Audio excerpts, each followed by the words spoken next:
घर बांधकामाच्या किरकोळ वादातून 3 महिन्यांच्या गर्भवती महिलेला मारहाण करण्यात आली आहे। शेजारच्या आशा वर्करनेच पोटावर आणि गुप्तांगावर मारहाण केलेली आहे। जबर मारहाणीत महिलेचे दात पडलेत।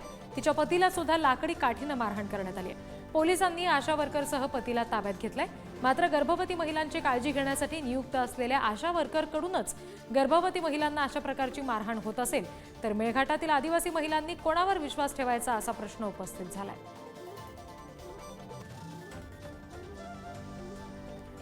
आणखी तपशील घेऊयात। प्रतिनिधी छगन जाधव आपल्याशी जोडले गेलेत त्यांच्याकडून। छगन, नेमका काय प्रकार घडला होता ज्याच्यामुळे अशी मारहाण झाली आणि त्यांच्या प्रकृतीचे आता काय तपशील आहेत? रिद्धी, नेमका हा वाद कशावरून झाला याचं कारण अद्याप कळू शकलं नाही। मात्र 3 महिन्याच्या गर्भवती महिलेच्या पोटावर आणि गुप्त अंगावर जबर मारहाण केल्याने तिला गंभीर दुखापत झाली आहे। इतक्यावरच हा वाद थांबला नाही, मात्र तिचे दात देखील पाडण्यात आलेले आहेत। या संपूर्ण घटनेची तक्रार देखील चिखलदरा पोलीस स्थानकामध्ये देण्यात आलेली आहे आणि पोलिसांनी तातडीने कारवाई करत आशा वर्कर असेल किंवा तिच्या पतीला ताब्यात देखील घेतलेले आहेत।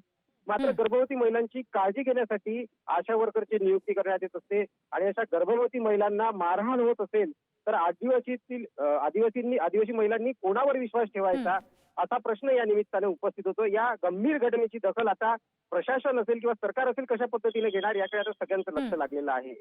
जी छगन, धन्यवाद दिलेल्या माहितीसाठी।